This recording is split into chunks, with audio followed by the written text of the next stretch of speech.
Teria situação de liderança. Bom, a gente está terminando aqui, saber o modelo participativo, né? Entender que é um contínuo, ou seja, ele não se agarra a um modelo só. Ah, você é só autocrático, ou só consultivo, ou só participativo, ou só, por exemplo, o liberal lá, o laissez-faire.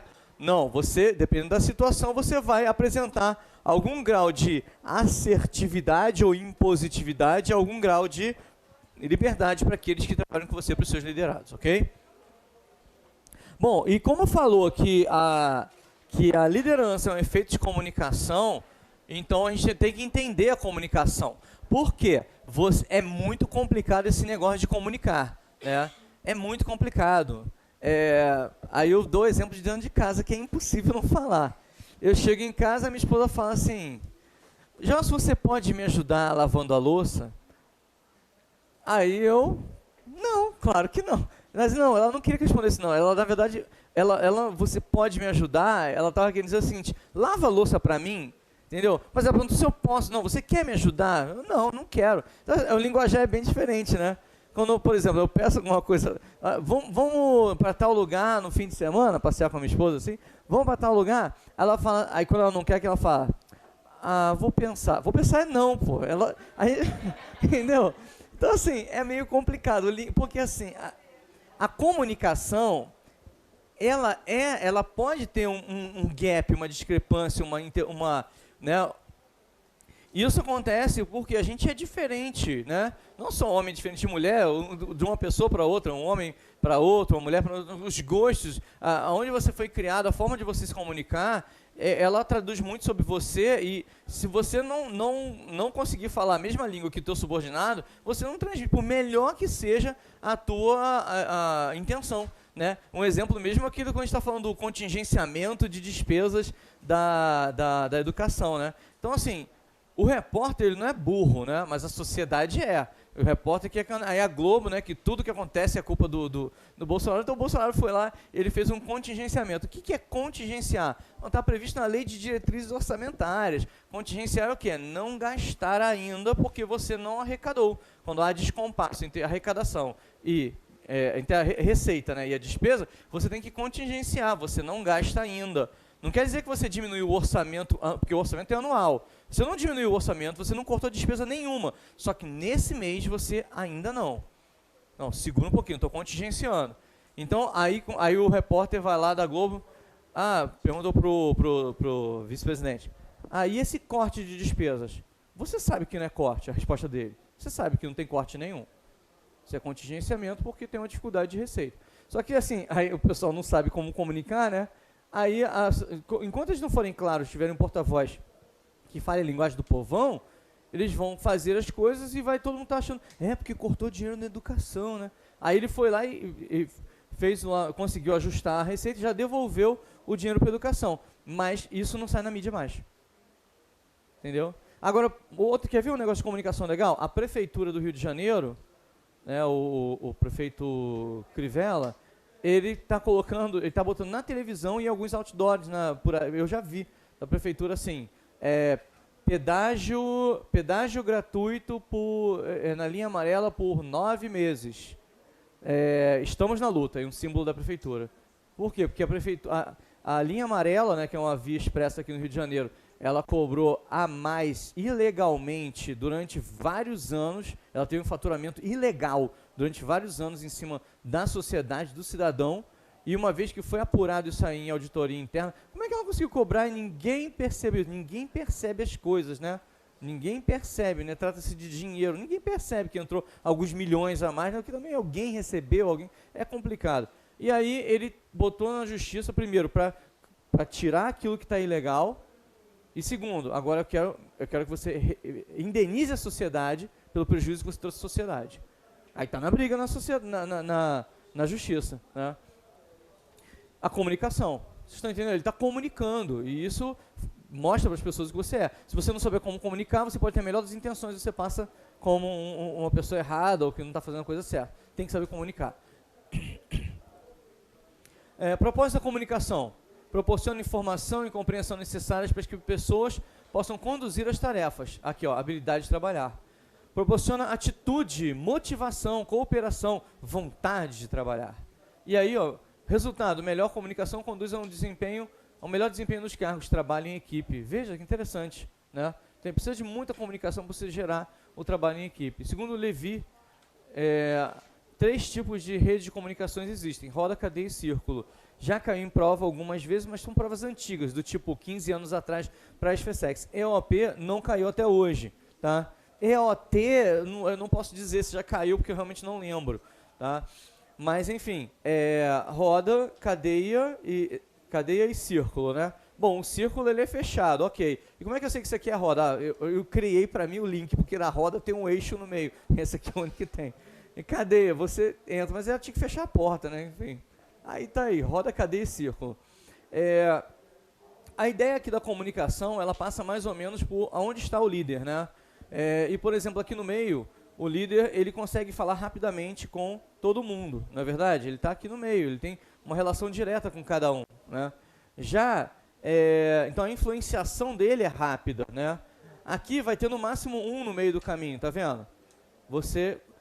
Ela é rápida ainda, pode até, como envolve mais de uma pessoa no meio do caminho, pode não ser tão boa, pode perder alguma parte de comunicação no meio, mas esse líder ele consegue falar com a ponta usando de um outro caminho, consegue ser rápido, não tão rápido quanto antes, mas é rápido, e pode ter alguma perda porque ele não consegue falar diretamente com todo mundo. Já na cadeia, ele para falar de repente com esse aqui, se ele precisar seguir esse caminho, você já botou 2 pessoas no meio do caminho, você tem a possibilidade de prejudicar a comunicação em algumas situações. Então, o círculo ele não é a melhor das situações. Então, vamos ver aqui a roda. Rapidez de influenciação rápida, ele influencia, o líder está no meio, né? Rapidamente. A acuracidade é boa, porque eu consigo falar diretamente com ele. O que é acuracidade? Quem lembra o que é acuracidade? Oi? Assertividade. O grau em que o que você falou bate com... o que a pessoa absorveu bate com aquilo que você falou. É diferente a acuracidade fica baixa quando você usa um monte de gente no meio do caminho, né? Tipo telefone sem fio. Eu falo um negócio para ela fala para ela fala para ele. Quando chega no último, ela não tem nada a ver. Né? Nada a ver. Então, por quê? Tem muita gente no meio do caminho. Então, a acuracidade fica baixa. A acuracidade é um conceito usado na administração de materiais, né? Basicamente para conferência de estoques. Então, a contagem física do estoque te diz que tem isso. E o controle escrito do estoque, ou em sistema, diz que tem isso aqui, tem que bater. Se o controle diz que tem 100 peças na contagem física, você tem que encontrar 100 peças. Se você não encontrar, então a tua acuracidade está comprometida. O ideal é que sua acuracidade seja de 100%. Ou seja, bata totalmente aquilo que você estava previsto para ter em estoque ou aquilo que você contou e tem em estoque. Aqui no caso, quando você fala de comunicação, a curiosidade fala do grau em que aquilo que você passa para alguém consegue ser absorvido na íntegra, da forma como foi passado. Então aqui, ó, é boa a curiosidade. A ênfase no líder é pronunciada, ele tem um espaço direto de comunicação. Já o moral, muito pobre. Por que muito pobre? Porque é como se o líder tivesse capacidade de ir lá e dar uma pressionada em cima de cada um, né? Já a flexibilidade para mudança no cargo é lenta. Agora, essas partes aqui joçam por quê? Eu, sinceramente, não sei, porque nem o que a Venato explica, tá? E até a explicação que eu estou dando para vocês é por uma análise do desenho em cima da tabela, mas nem tudo bate. Então, de prova caiu para preencher um desses campinhos. Já é aquela coisa difícil, decoreba, realmente é complicado. A cadeia, a rapidez de influenciação existe, ela é rápida, né? A acuracidade ainda é boa, não perdeu tanto. A ênfase no líder é marcante, ele ainda tem uma influência mais, de certa forma, forte. Já o moral é pobre, ele não consegue pressionar totalmente todo mundo aqui, é pobre. Aqui era muito pobre, porque ele pressiona, ele consegue chegar em cima de todo mundo. Aqui ainda tem algum grau de pressão em cima, né? E a flexibilidade de mudança no cargo é lenta. Já no círculo, o círculo tem a ver com a ideia de equipe, né? Se você for pensar bem, a rapidez de influenciação seria lenta no aspecto de um líder influenciando, ele pode ter uma distância de comunicação. A acuracidade pode ser pobre, envolve muita gente nessa transmissão de informação, essa troca, muita gente. Por outro lado, a ênfase no líder tende a ser nenhuma, porque está meio que pulverizado aqui no meio. O moral muito boa, que é o nível de pressão do líder diretamente sobre as pessoas diminuiu.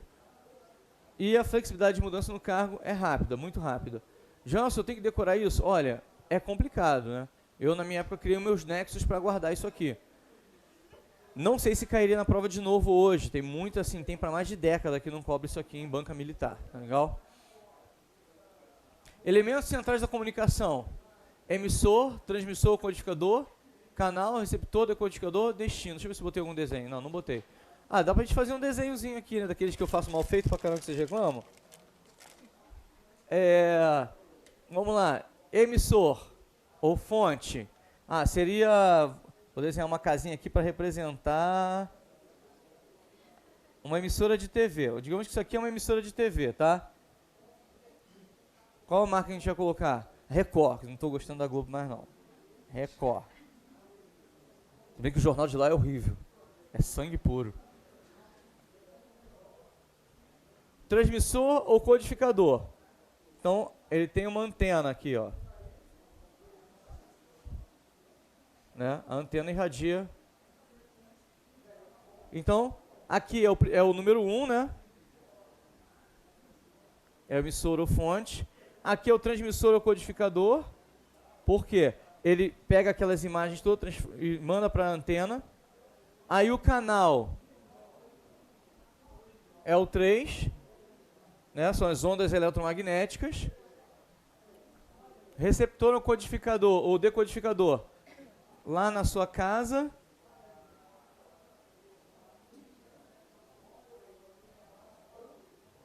A sua antena lá na sua casa.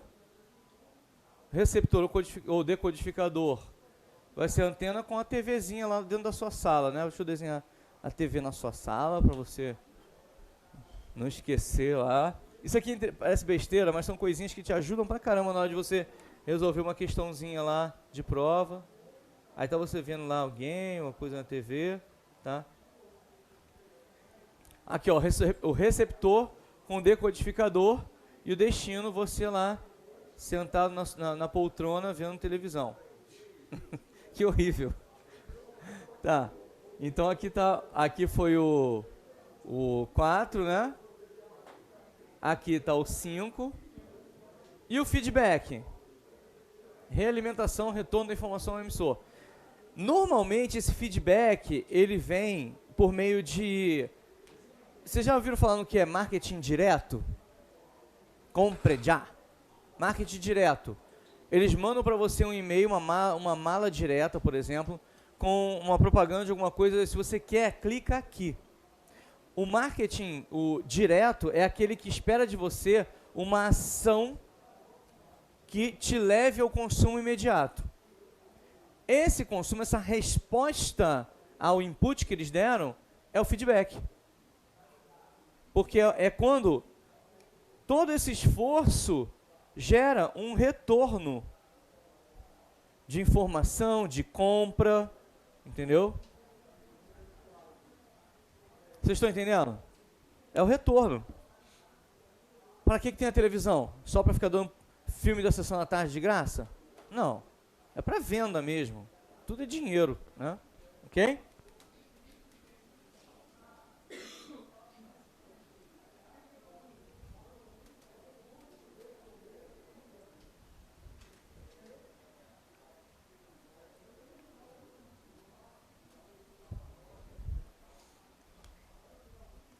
Ruído. Ruído é uma coisa que atrapalha o sistema. Tá? O ruído pode ser uma perturbação, ó, perturbação interna do sistema.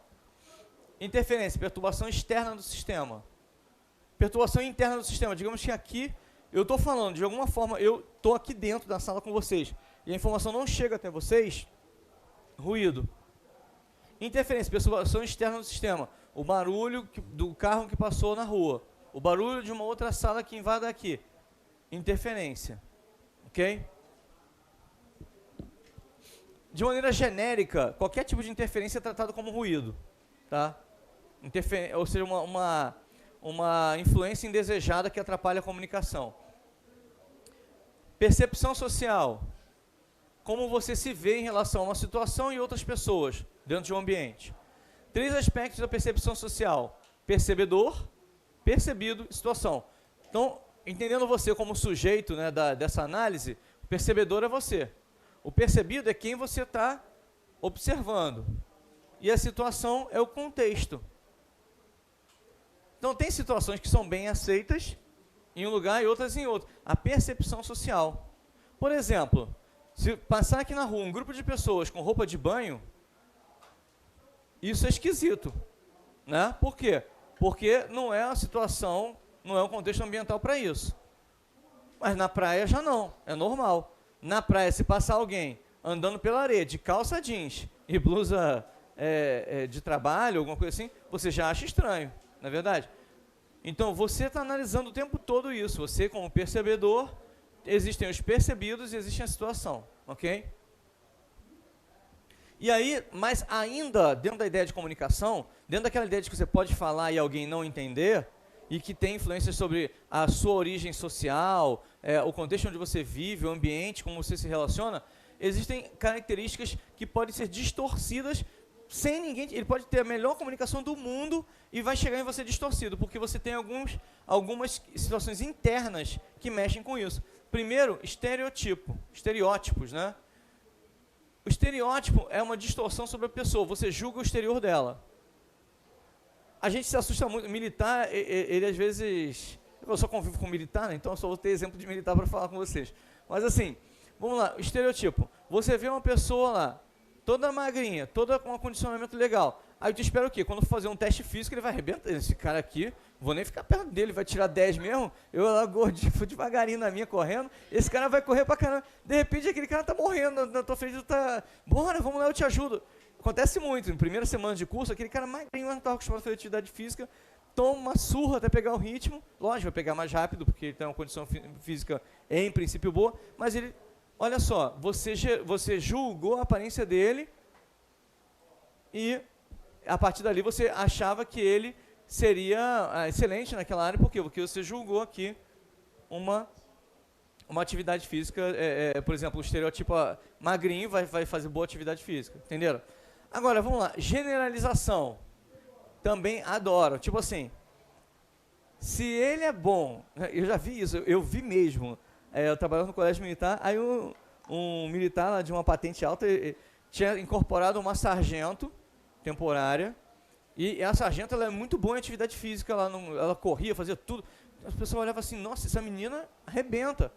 Aí, quando tinha algum tipo de missão, algum tipo de atividade, e ela tivesse naquele negócio, vai dar certo, a fulana está ali. Porque ela mandou bem na educação física, ela vai dar certo. Aí, tipo assim, a atividade não tem nada a ver, é burocrática. Não, mas a fulana está lá. Eu generalizei. Halo effect. Se ela é boa numa coisa, ela é boa em tudo. E se é ruim numa coisa? É ruim em tudo. Ué, lógico. Generalização. Halo effect. E a gente faz muito isso às vezes, né? Você cria uma primeira impressão e joga para aquela pessoa, tudo é daquela primeira impressão. Boa ou ruim. Ok? Projeção. Eu coloco nos outros o que é meu. Por exemplo, mecanismo de defesa. Se eu minto muito, eu acho que todo mundo vai mentir para mim. Tá mentindo, não é isso não. Se eu acredito que todo mundo, acabo com o mecanismo de defesa, não, eu tenho que acreditar, claro que ele está falando a verdade, então, projeção. E defesa perceptual, quando você distorce para não enxergar aquilo. Fulano morreu, mas ele estava sofrendo tanto, né? É que você não quer sofrer a perda daquela pessoa, tu vai ficar refletindo dos momentos que ela estava bem, tu vai ficar olhando para o momento que ela estava mal, passando mal lá, nossa, foi um alívio, né? Foi um descanso. Você está criando uma defesa perceptual para não sentir tanto o que passou, ok? Diminuir a tua dissonância cognitiva, ok? Empatia, colocar-se no lugar do outro. Empatia. Aí o meu exemplo clássico, né? É um exemplo clássico de 6 anos para cá. Depois que eu tive filho, você vê uma criança na rua, né, com um morador de rua, você fica mal. Meu dia acaba. Por quê? Porque eu tenho filhos. Não tem como você não se projetar e falar assim, nossa, podia ser meu filho ali. Não pode ser meu filho ali, mas é uma criança como meu filho. Então, você se coloca no lugar do outro. Você não quer aquilo, entendeu? Empatia. Empatia é muito importante quando você trabalha, por exemplo, em serviço público, né? Você tentar entender que a pessoa está ali para atender uma finalidade, qualquer lugar que empresta serviço, empatia. Empatia. Quem está chegando para ser atendido espera ser atendido com um sorriso, bem atendido. Então que você atenda assim, sem empatia. Ouvir. Oi. Não tem, não? Isso aqui veio do Canaane, tá? Não tem? Tá, então... mas é coisa simples, né? Ouvir e escutar. Pode anotar isso. Pessoal, a diferença... Ouvir é diferente de escutar. Ouvir é do ouvido. É físico. Da audição. Tá? Então, como é que eu vou saber a diferença de ouvir para escutar? Se ouvir é de ouvido. É físico. Por exemplo, eu ouço um barulho de uma interferência de uma sala, mas não quer dizer que eu estou escutando. Você já falou uma situação que você está falando com duas pessoas ao mesmo tempo, uma pessoa está falando contigo, aí chega uma outra que não tem educação e começa a falar junto com a outra, ficam duas pessoas falando contigo ao mesmo tempo. Aí você opta por prestar atenção numa pessoa. Naquele momento, você continua ouvindo os dois, mas você só está escutando um. Já reparou isso? Você só consegue absorver e entender o que um fala. Você até escutou os barulhos do outro, mas você... escutou não, ouviu. Porque ouvir é do ouvido, é físico. Tá? Ouvir é do ouvido, é físico. É a audição. Escutar é entender, estar atento, é dar atenção. Escutar é dar atenção. Ok? Para escutar, devemos mostrar interesse, expressar empatia, prestar atenção. Então, quando você escuta uma pessoa, quer dizer que você estava ouvindo, mas você parou e falou assim, não, eu quero absorver isso aqui. Então, é uma questão de empatia, porque você entende que é importante o que o outro fala. Quer ver quando você acha, quando alguém não acha importante? Eu hoje tenho uma noção clara sobre isso. Você está falando e alguém te corta. Já aconteceu isso? Você está falando... Uma coisa você está discutindo com alguém e tal, no aspecto de evoluir um conhecimento, né? Vocês dois estão abertos para isso. Essa discussão vai ter cortes de ambas as partes, né? Agora, já conversou com alguém que você tenta falar uma coisa e ele te corta para falar. Você tenta uma coisa, ele te corta de novo para falar o dele. Sabe o que ele quer dizer com isso? Que o que você está falando não é importante. Não é importante. Ele não tem empatia. Por isso que, para você escutar, você tem que ter no mínimo empatia. Colocar no lugar do outro. Entender que se ele está falando porque você quer ouvir. Aí você, por uma questão de empatia, passa a ouvir aquela pessoa e deixa. Né?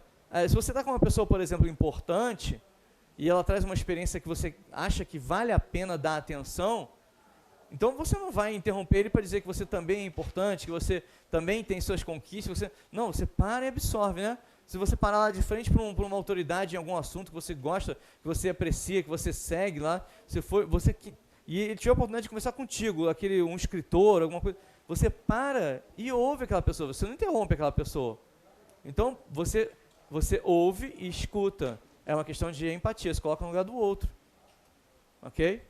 Não entra no aspecto da educação. Ok?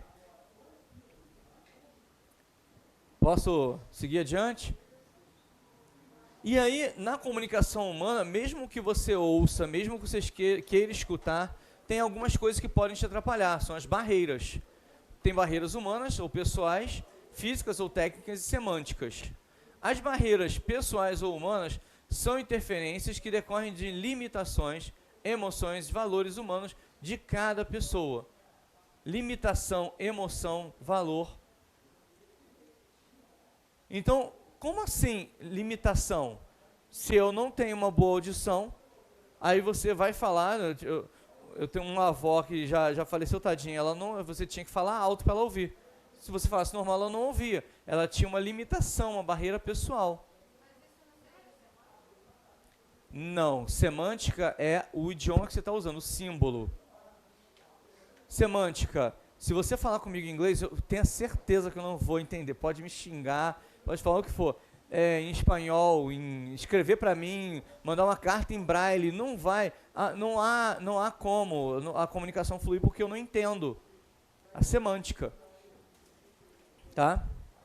Agora, se as barreiras são minhas, limitação, emoção, valores. Valores também influenciam. Porque você não tem aceitação para algumas coisas, outras você aceita.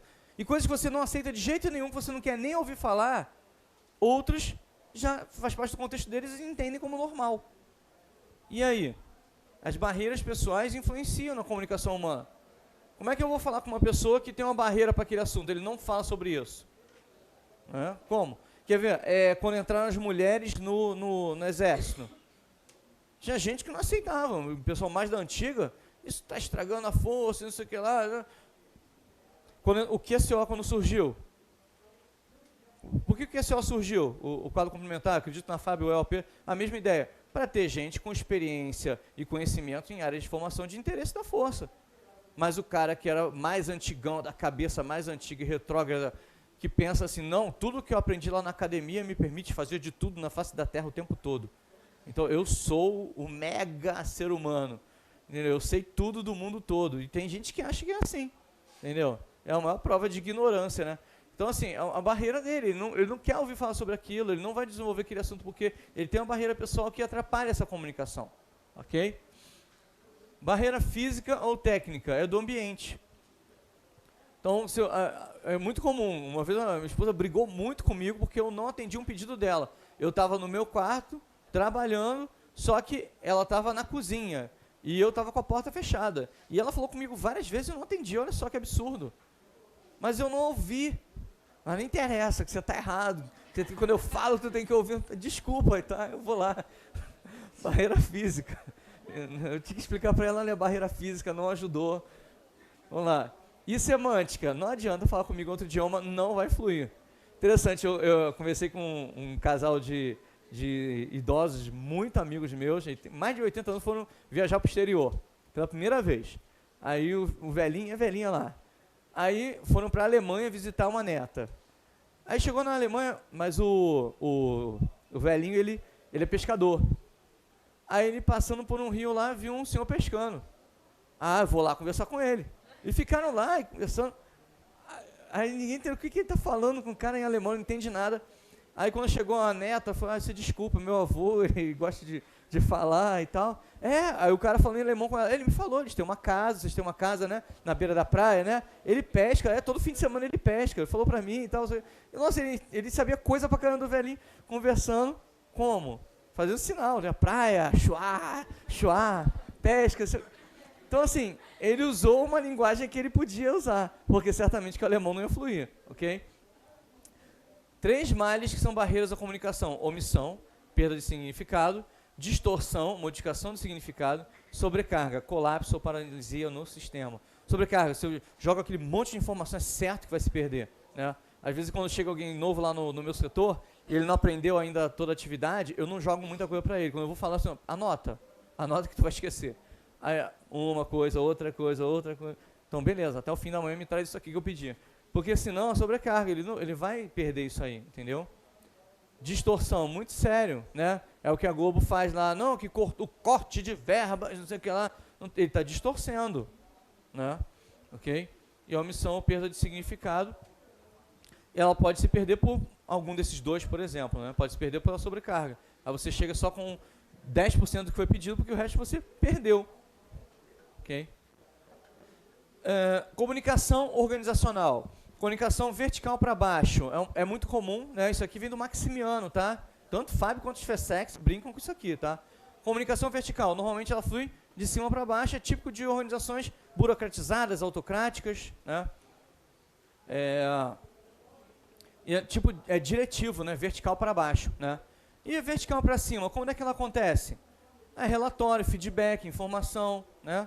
Prestação de contas. E para os lados, entre unidades de trabalho do mesmo nível, entre unidades de níveis diferentes, mas que se situam em diferentes hierarquias. A comunicação diagonal é por os lados. A comunicação lateral pode ser triangular. O funcionário comunica-se com o seu chefe, para o chefe falar com outro chefe, que comunica com o funcionário.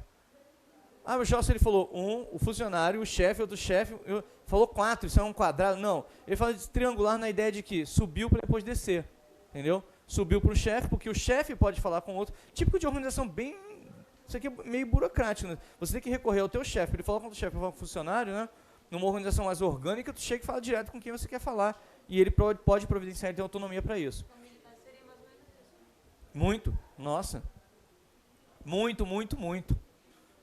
muita comunicação triangular nas Forças Armadas.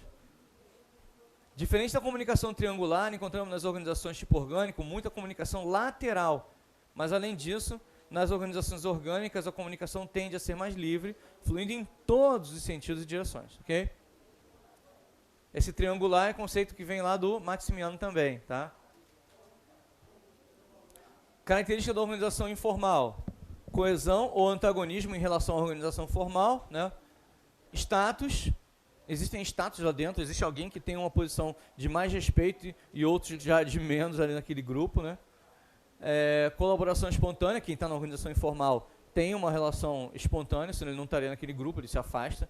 A possibilidade de oposição à organização formal, padrões de relações e atitudes, tem padrões estabelecidos por eles como normais e outros que não são normais. Mudanças de níveis e alterações dos grupos informais.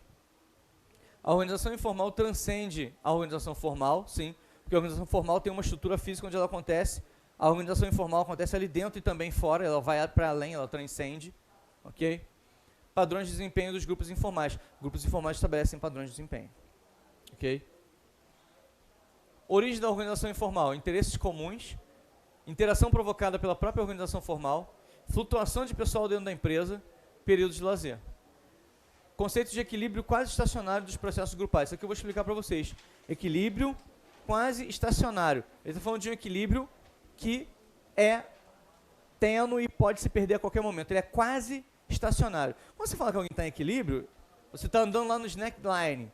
Tu está em equilíbrio, tu está bem. Mas de uma hora para outra, aquele troço fica maluco, o cara está quase caindo. Mas depois ele consegue voltar para o equilíbrio. Há um esforço tremendo para se manter em equilíbrio. E dependendo do vento ou algum tipo de fator, ele pode quase cair, não pode? Ele fala que as organizações e as relações nas organizações, elas são um equilíbrio quase estacionário. Ou seja, você luta para estar em equilíbrio, mas pode acontecer que algum fator interveniente do ambiente venha tentar quebrar esse equilíbrio. E aí é o teu esforço tentar devolver para esse equilíbrio quase estacionário. Isso aí tem um nome lá na teoria dos sistemas, para quem já estudou, que é o quê? Que está ligado ao conceito de equilíbrio quase estacionário. Quem lembra? Você trabalha para ter esse tipo de equilíbrio, um equilíbrio que representa o estado firme. Ele vem de um equilíbrio quase estacionário. Homeostase. Tá? Isso é lá para a teoria do sistema. Você pode fazer um link aí com a teoria do sistema. Então, equilíbrio quase estacionário quer dizer que uma organização é um processo grupal que pode sofrer uma influência ambiental, que pode gerar uma ruptura, uma quebra, uma parada, uma falência. Então, quando você se alimenta de feedback do ambiente o tempo todo, para se manter produzindo algo que o ambiente está demandando, é essa retroalimentação que permite que o seu sistema se atualize e se mantenha em equilíbrio. Porque o mesmo ambiente vai bater em você e vai tentar te derrubar. E por meio do feedback do ambiente e ações suas internas para se alinhar com esse ambiente, você retorna ao equilíbrio. Conceito de equilíbrio quase estacionário dos processos grupais. E ele, lógico, vem de uma dinâmica de grupo, essas inter-relações das pessoas dentro de grupos. Ok? Conceitos relativos a grupos. Grupo como instrumento de mudança. Eu quero mudar o grupo. Eu quero agir sobre quem está dentro desse grupo. O grupo é o quê? Não, meta de mudança que é o grupo. Estou trocando. Grupo como instrumento de mudança.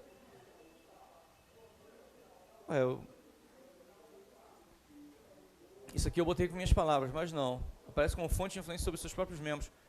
É o texto do Chiavenato. O grupo como instrumento de mudança, o grupo é a ferramenta que vai implementar a mudança. Tá? Só que ele inicia por si mesmo. O grupo como instrumento de mudança, ferramenta da mudança. Começa por si mesmo para depois expandir para a organização. Como instrumento, como ferramenta. Grupo como meta de mudança. Quer dizer que a ação da mudança é para aquele grupo.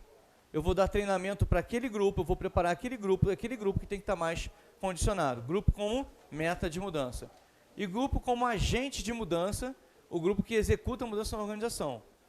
É um grupo preparado que vai expandir a mudança para toda a organização. Então, o grupo como instrumento de mudança, eu trabalhei e preparei ele. Depois, ele pode ser o grupo como agente de mudança para a sua organização. Ok? Não é de prova, nunca caiu, mas vou saber. Características de um grupo. Um grupo tem que ter uma finalidade, ou seja, um objetivo comum, uma estrutura, uma organização dinâmica e uma coesão interna. Aí eu estou trabalhando um conceito que daqui a pouco a gente vai chamar de equipe. Repare que na teoria das relações humanas, eles não falam muito de equipe, eles falam de grupo o tempo todo, grupo, grupo, grupo, grupo. Eles não conseguem ainda, pelo menos no início dessa teoria, enxergar a ideia de sinergia, que é o grande plus que tira um grupo dessa condição de grupo e transforma ele numa equipe. Um grupo é diferente de uma equipe. Quando tem jogo do Brasil e fica muito tempo sem ter jogo do Brasil, as pessoas estão jogando nos seus times. Eles se reúnem. Quando eles se reúnem a primeira vez, depois de estar vindo dos seus vários times, numa formação estabelecida por um treinador, um técnico, o que vai acontecer ali? Eles vão atuar como grupo. São muito bons isoladamente e, somando aquelas competências todas, ainda não conseguem o seu melhor. Ou seja, porque eu estou trabalhando, você trabalhando isoladamente, você isoladamente, todo mundo isoladamente, só que dentro de um grupo.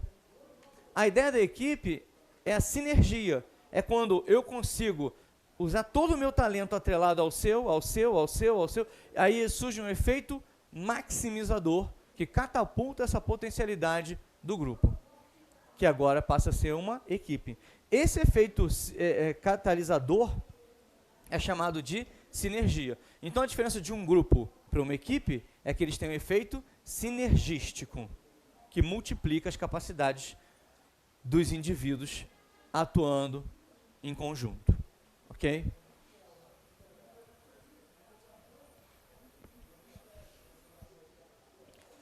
Conceito de relações intrínsecas em grupos sociais. São as relações dos membros dos grupos. Óbvio, não precisava nem escrever. Relações extrínsecas dos grupos sociais, relação do grupo com outros grupos ou com membros de outros grupos. Extrínsecas. Agora, finalmente, acabar essa teoria. Principais críticas à teoria das relações humanas. A teoria das relações humanas caracteriza sua oposição cerrada à teoria clássica. Por que isso é uma crítica? Porque a teoria clássica não caiu. Eu digo que eu estou oposto a você, mas os princípios da teoria clássica continuam sendo utilizados até hoje. Então, quando eu falo que eu sou a única verdade e quero descartar a sua, eu estou jogando fora tudo que você tem de bom. E não é legal isso. A teoria clássica tem várias utilidades, assim como as relações humanas também. Uma grande marca da teoria das relações humanas para as outras teorias é que, depois dela, todas as organizações se conceituam primariamente como sistemas sociais.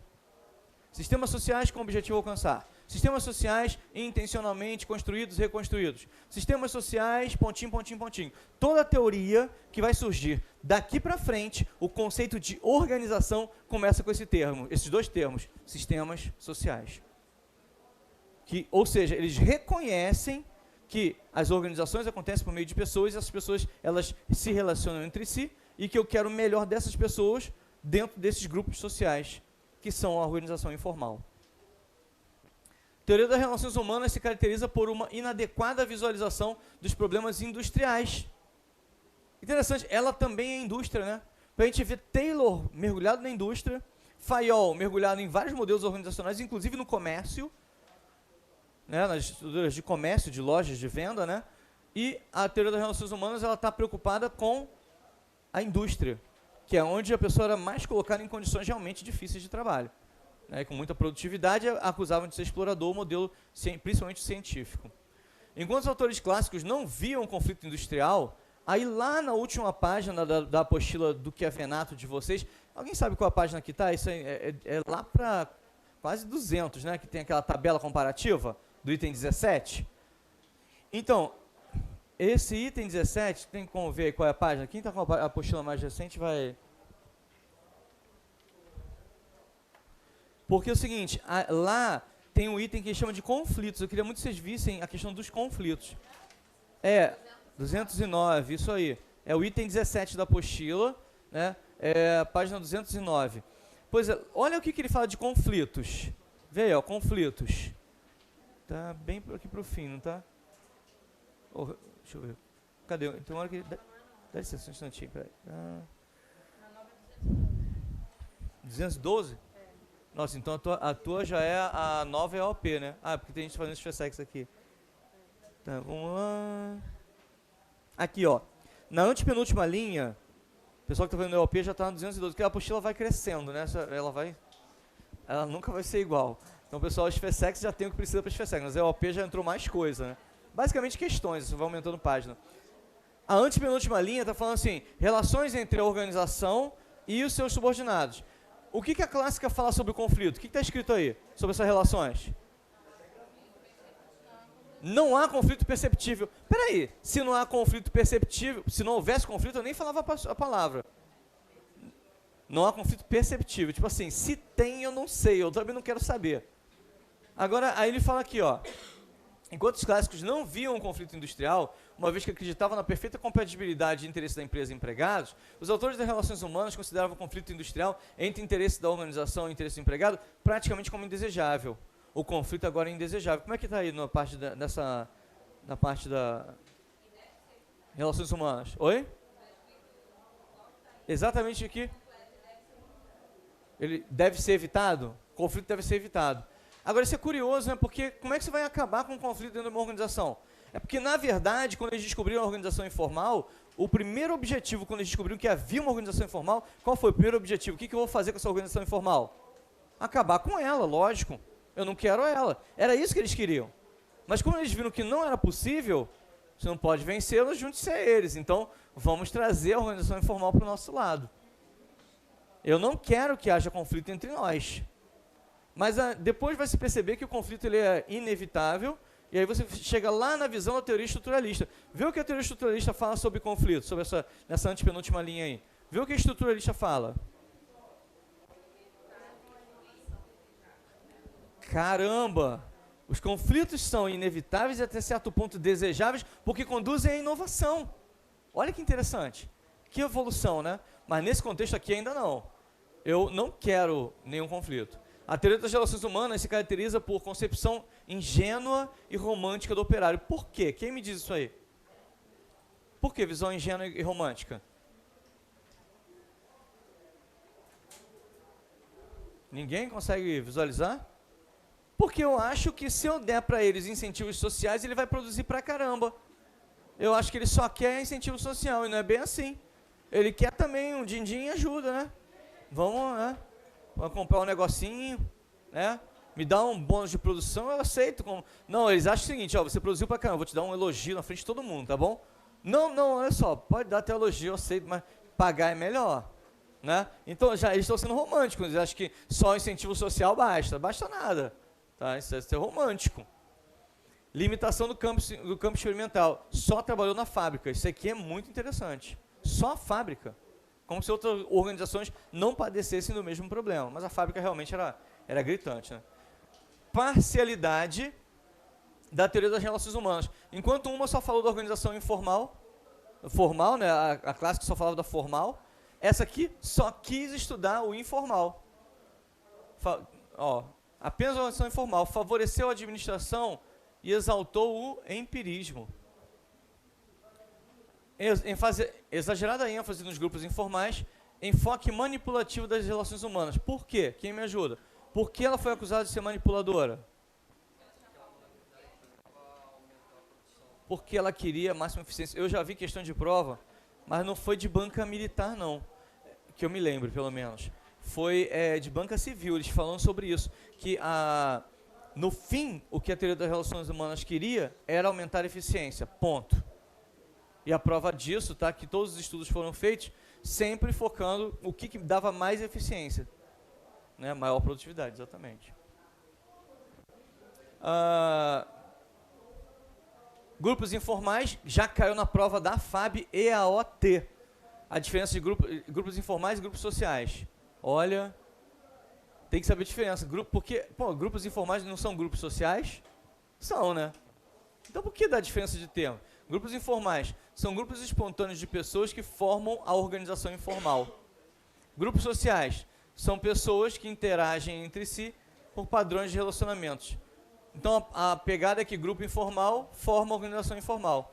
Grupo social, relacionamento. fala sério, né? Aí caiu na prova, realmente foi assim, foi DOT, deve ter sido lá para 2010, se eu não me engano. Acho que foi 2010 que é isso aqui, ó. Temporada. Inclusive, o melhor banca para treinar TGA é OT, né? É o temporário da FAB. É muito bom de TGA, ali arrebenta, cara. Ali tem questão assim, de ponta cabeça, dá pra tu treinar de tudo que é jeito TGA. No perfil da banca militar, muito boa mesmo. Eu basicamente gosto mais, acho que as questões deles são muito boas, do EOT. Eu tenho algumas provas lá, não sei se eu botei no ambiente virtual para vocês, mas posso pedir para botar lá na secretaria, se tem. E teorias situacionais de liderança, né? São teorias que mostram um padrão de liderança para ajustar-se a uma situação específica. Organização informal, conjunto, isso aqui também já vi cair em prova, agora quando eu já não sei. Conjunto de grupos espontâneos que existe em toda organização e que condiciona fortemente o comportamento dos seus membros. Ok? Vamos agora então para umas questões. Vamos lá?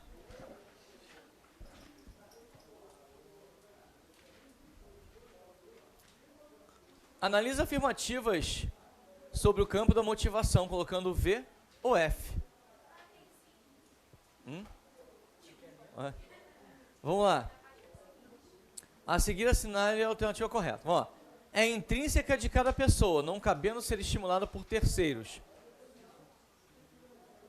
Vamos lá. A motivação é intrínseca de cada pessoa, não cabendo ser estimulada por terceiros?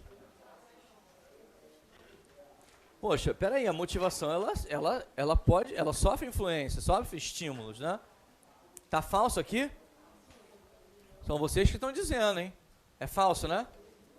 Eu não sei não. Corta e corta, aprendendo a fazer questão. De novo, hein? No exercício profissional, o reconhecimento pelos pares é exemplo de estímulo motivador.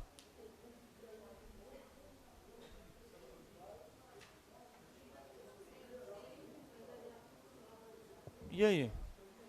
Caramba, verdadeiro? Eu não vejo problema ser reconhecido por alguém. Cara, tu é o cara, hein? Caramba, tu conseguiu aquela produtividade, tu conseguiu fazer aquilo. Você conseguiu, maneiro. É motivador. Mas normalmente se espera que o reconhecimento venha de cima, né? Mas não chega a estar errado, né? Eu vou botar o seguinte, como eu tenho dúvida... Ai, meu Deus do céu, o que eu fiz? Volta pra cá. Eu vou botar... Não sei, vou botar mais ou menos. Não sei. A atitude transparente dos gestores é exemplo de prática motivacional praticada nas organizações. Eu posso ser transparente. É isso mesmo, vai fazer agora, não sei o que. Todo mundo sabe que eu sou um carrasco, sangue ruim e que bota todo mundo no chão. Então, ser transparente é necessariamente um exemplo de prática motivacional? Não, pode significar só que eu estou mostrando para todo mundo que eu sou um tremendo, né, chato, para não dizer o nome mais feio. Então, certo ou errado isso aqui? Essa foi uma grande pegada que fez as pessoas caírem aqui. Não, mas ser transparente é bom. Depende, né? Depende. Não, eu sou transparente, olha, estou roubando mesmo. Não, eu sou transparente, tá? Ó, não estou pagando INSS de vocês, mas ó, tá tudo bem. Eu sou transparente com vocês. Ninguém fique desanimado, tá? Eu não estou pagando INSS, mas vai ficar tudo bem. Não. Aí não, né? Certo ou errado essa aqui? Não, não é motivacional, é falso. Não, eu tenho falso e falso. Falso. E?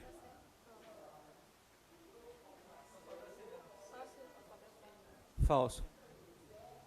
Então essa aqui é verdadeira, né? Puxa vida. É verdadeira? Então beleza.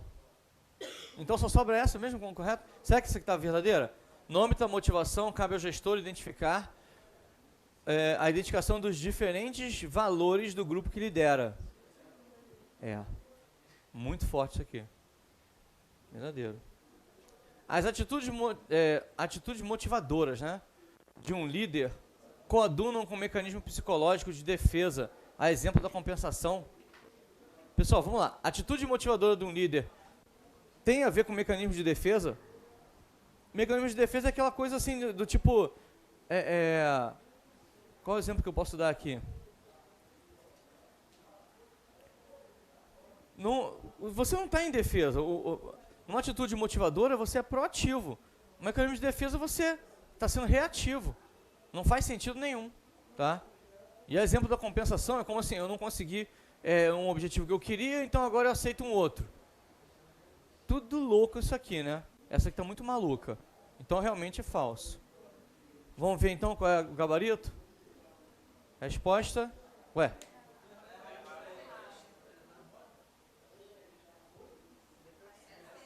É C. Que doideira. Como é que eu botei B aqui? Caramba. Na apostila também está errado aí? É o sono, né? Na apostila está errado também? Vê se no gabarito. Ah, nossa, imagina só. Que loucura, né? Ai, meu Deus. Passa aí. Bom, ainda bem que na apostila está certo. Tem que consertar esse slide. Vamos lá. Considere a afirmativa sobre liderança. Realizar a liderança é atitude privada de quem ocupa cargo de chefia. Não, né? Por favor, né? Ignorante isso aqui. Não, absurdamente errada. Corto todas que tem um. Só uma. Não deu para muita coisa, não. Tá, há vários tipos de líderes. Até aqui, tudo bem? Estou aprendendo a fazer prova. Gostei de você. Vamos lá. A exemplo dos transformacionais e carismáticos. É que vocês não aprenderam isso aqui ainda. O que é um líder transformacional? Ele entra numa organização com uma finalidade. Mudar uma cultura, por exemplo. Ele é transformacional. Ele vem com essa finalidade e consegue engajar as pessoas nesse movimento. E o líder carismático, o exemplo são os grandes líderes de partido e líderes religiosos. São os mais fáceis da gente localizar. Então, tá certo a 2? A 2 está certa. Se a 2 está certa, eu corto a A e a E. Já ajudou. Não, Vamos ver. 3. A liderança, missão da organização e motivação são temas interrelacionados?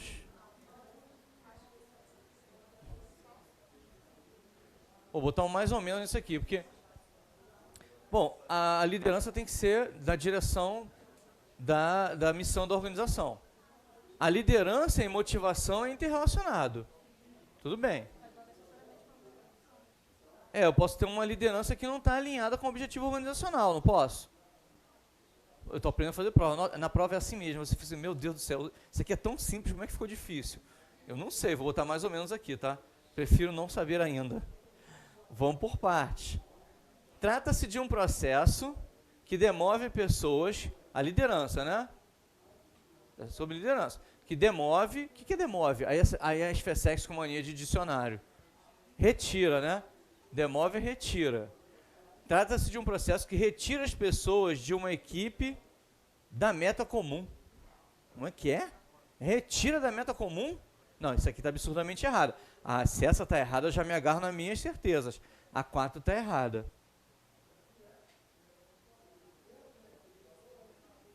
Só sobrou essa. Portanto, a 2 está certa. A 3 está certa. Olha só. E a 5, liderança é um processo interpessoal, tudo bem, é de relacionamento entre pessoas, que inclui características da organização. Né? Liderança dentro... Aqui, ó. Pô, adorei. O enunciado falou, não é qualquer liderança, não. Ele falou a liderança dentro da organização. A liderança alinhada, coadunada com a organização. Ok? O que vocês acharam dessa questão? Na prova de vocês virá assim, tá? SFSEX e agora com essa cara maluca, Fábio também. Pode preparar aqui.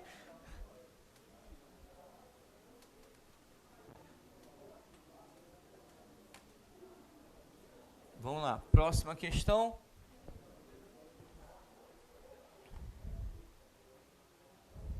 Fábio. Processo de comunicação envolve a transmissão de informações e significados. Se ocorre um problema nesse processo, a comunicação não foi consumada. A tira abaixo demonstra um exemplo de processo de comunicação considerado falho. Isso aqui é um modelo de questão que a Fábio não está trabalhando mais, tá? Mas é do assunto, então vamos lá.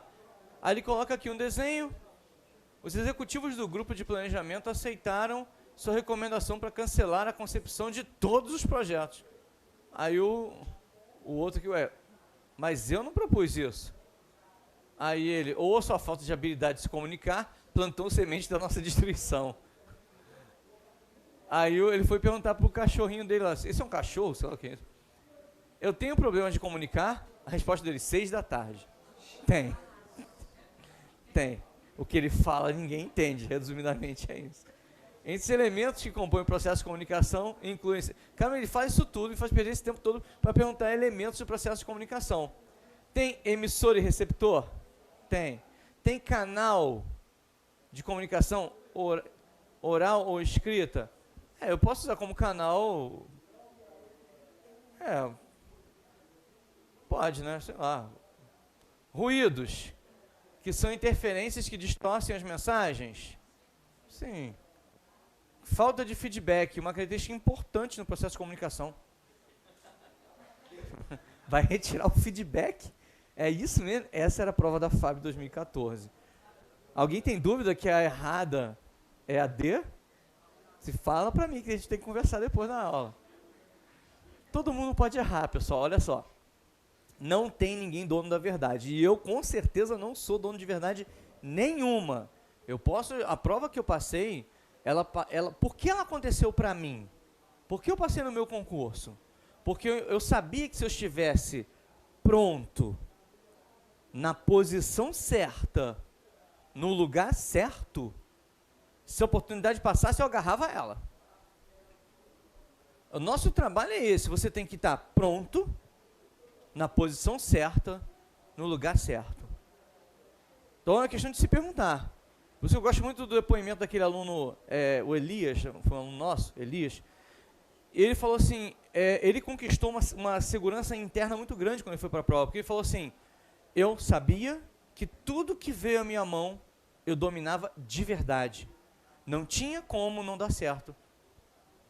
Então quando ele chegou lá na prova, aquela autoconfiança dele, ela ajudou demais ele, porque espantou a insegurança, que é uma das coisas que faz o cérebro do aluno bloquear, isso mesmo, bloquear. Tu lê e não sabe, entendeu? Eu adorava fazer prova. Quando eu vi uma questão e não sabia, é que eu gostava mesmo. Eu achava que eu estava... Sabe quando você está subindo a montanha-russa? Caraca, eu não sei. Caraca, isso eu também não sei. Eu ficava maluco. Mas na minha mente vinha assim, mas vai ter uma hora que eu vou saber. E quando eu já sabia que nas primeiras 2 questões eu ia travar, é normal. Mas quando o meu nó desatasse, eu voltava lá e bagunçava com a questão. Deu certo. Gelson, mas tu passou na 3ª. E que fosse na 4ª e na 5ª. Eu não ia desistir. Por isso que é sério quando você decide estudar para um concurso. Você tem que ser consistente, perspicaz, até você alcançar o teu sonho. Se você desistir no meio do caminho, você foi o primeiro que se derrotou. Não precisou ninguém te atrapalhar. Entendeu? E o que aprova a gente não são os outros, quando vão bem ou vão mal na prova. O que aprova você é você, quando você domina o suficiente. Para você passar, você não tem que torcer para que todo mundo vá mal. Você tem que fazer o seu melhor. É como um local de trabalho. Não interessa se alguém faz muito, muito, muito bem tudo. Eu tenho que dar o meu melhor, sempre, em tudo. E eu vou conseguir o meu espaço, que é meu, só meu. O fato de eu estar bem não quer dizer que o outro está mal, nem melhor, nem pior que eu. Tá? 2014, questão 49. Os estudos desenvolvidos sobre liderança e seus princípios nos dias de hoje vêm acompanhados de questões importantes sobre poder e autoridade. Muitos autores evidenciam a ligação entre essas questões, né? Liderança e princípios. Muitos autores evidenciam a ligação que existe entre essas questões. No entanto, é de conhecimento geral que os líderes são pessoas que desenvolveram capacidades relacionadas à condução de grupos a um determinado objetivo comum. Nesse sentido, a figura do líder é importantíssima no contexto organizacional. Sobre as principais definições e características dos líderes, marquem a incorreta. Liderança é a arte de mobilizar outros a batalhar por aspirações compartilhadas? Sim. É a visão compartilhada, né? Eu mobilizei as pessoas para alcançar uma aspiração, um desejo, né? Um objetivo. B. A liderança é a arte de obter resultados desejados, acordados e esperados, através de pessoas engajadas, envolvidas. Né? Eles gostam de umas palavras assim, né? Que tira você da tua rotina. Né? Coragem é uma característica importante do líder. Ou seja, realmente, já viu alguém que tem medo de ser o líder? Não, no nosso grupo aqui, o nosso líder é o maior medroso de todos. Não, realmente que o líder ele tem que ter coragem, porque ele vai enfrentar as questões de dúvida e medo dele, e vai ter que vencer as dele internamente, para ser capaz de vencer a dos outros. Porque você também vai ter insegurança no meio do caminho. Aí eu falo, nesse aspecto, como professor, eu tenho que ser um líder para vocês. Eu tenho que ser. Nem sempre vou conseguir, mas eu vou ter. É um trabalho. Porque eu vou enfrentar, por exemplo, a insegurança de vocês. E eu também tenho as minhas. Caramba, se essa banca se chama malucona assim, desse jeito? Porque a gente trabalha para resultado. Eu tenho que ter uma lista boa de gente que foi bem na prova, né? E aí, se não me dá insegurança, só que eu sei o que eu estou fazendo. Eu tenho um trilho que eu sigo. Eu sigo um edital. Então, eu construo fortalezas para mim, que me dão segurança do que eu faço. Porque eu faço o que a banca pediu. E aí eu trago você comigo. Olha, não fica assim não. Você sabe que eu estou trabalhando no livro? Você sabe? Quantas vezes o aluno me procura e fala assim, Joelson, eu não entendi, porque essa matéria aqui e tal, eu não vi no edital, eu não vi... Não, calma, olha só. Está implícito naquele assunto assim, naquele livro tal, naquele... Quando você lê isso no edital, porque ele quer dizer isso. Eu não só tiro do aluno, mas eu trago para ele segurança. E é o que vocês precisam, né? Mas agora, na cara da prova, o pessoal das FESACs, perto da prova, vai bater uma insegurança maior ainda, tá? Eu já sei disso, tá? Quem está se sentindo assim, está perdendo o chão, conversa comigo depois, porque você não pode perder o seu chão. A sua prova está chegando. Coragem é característica importante do líder, ou seja, não só representa uma pessoa corajosa, mas faz com que outras pessoas acreditem na sua disposição, garra e desenvolvam uma relação de confiança. Beleza, até aqui gostei de todas. A autoridade é uma característica que leva ao entendimento da ligação entre poder e liderança, tá certo? Não. Não. Eu posso ter autoridade e não ter liderança. Com autoridade vem poder. Já que ser líder é também ter poder sobre outras pessoas. Sendo assim, o líder passa a representar um grupo e passa a ter autoridade sobre ele. Nem sempre o líder vai ter autoridade. Ele pode representar um grupo e não ter autoridade sobre ele. Pode ser um grupo informal, pode ser um grupo um grupo que se reúne fora até de uma organização formal. Pode ser um grupo de bairro que se reuniu com uma finalidade. Vamos fazer mutirão de limpeza mensal. Vamos fazer, não sei. Ele não necessariamente tem autoridade, mas que ele tem poder, tem. E concentrando informações e sendo centralizador. Sendo centralizador, ele vai conseguir ser um bom líder? Não dá, né? O que é isso que estava aqui embaixo? Aqui? Esta seria a característica do líder democrático. Caramba, o líder democrático é centralizador. Não dá. Então está errado. O que vocês acham? Qual é a exceção aí errada? D, né? Ah, tá. Vamos lá. Diferente de toda da teoria clássica, relegou a liderança ao segundo plano, relações humanas constatou a influência do comportamento das pessoas, demonstrando que liderança é necessária em todos os tipos de organização. Sobre as teorias de liderança, assinale a opção correta. Traços de personalidade são as mais antigas em relação à liderança. Essas teorias foram influenciadas pela teoria do grande homem de Khalili. Gostei dessa, hein? Mas calma. Calma, vamos ver o próximo. Enquanto traços de personalidade referem-se ao que o líder faz, não, traço de personalidade não é o que ele faz, é o que ele é a característica dele, né? Como é que é? Física, mental, social e relacionado com a tarefa, isso aí. A teoria mais conhecida dos estilos de liderança, essa aqui está errada, né? Não é o que ele faz. Eita, ferro, a B está errada. A teoria mais conhecida de estilo de liderança refere-se a 3 estilos: liderança autocrática, liberal e democrática, sendo esta última que representa melhor o resultado em qualquer situação. Aí ele mata a situacional, que é a mais conhecida, a mais aceita, não seja conhecida, aceita seria melhor. Apesar de, então, a C está errada, tudo bem? Todo mundo concorda? Apesar de não serem tão simplistas quanto as teorias dos traços de personalidade, as teorias de situações de liderança consideram apenas algumas poucas variáveis da situação. Não, ele considera a situação como um todo, não falou? As teorias de traços de personalidade foram muito criticadas por levar em consideração apenas traços físicos e intelectuais dos líderes. Não. Físico, intelectual, social e relacionado com a tarefa. Isso aí. Então, a correta é a A. Vocês já viram que eu faço um gestinho para tudo, né? É porque é assim que eu guardo, já que eu não sei decorar. Aí na prova eu fazia um monte de gestinho também na hora de anotar. O pessoal olhando, ah, tá. E você lembra, você tem que ter seus links, né, de guardar a questão, tá? Marinha 2011, de acordo com o que é Venato, existem 3 abordagens de liderança. Aquela que pressupõe a existência de características pessoais, intelectuais, físicas, que identificam o líder, é a... Caso personalidade contingencial, não. Contingencial a gente vai ver daqui a pouco. Victor Vroom e Lawler 3, né, que são os caras aí da liderança, aquele contexto, motivação, né, na verdade. Estilo de liderança, não. Caminho meta, não. Situacional, não. Resposta? A. Aí uma foto minha. Tenente aluno lá na FESEC. Não, Brasília, passeando.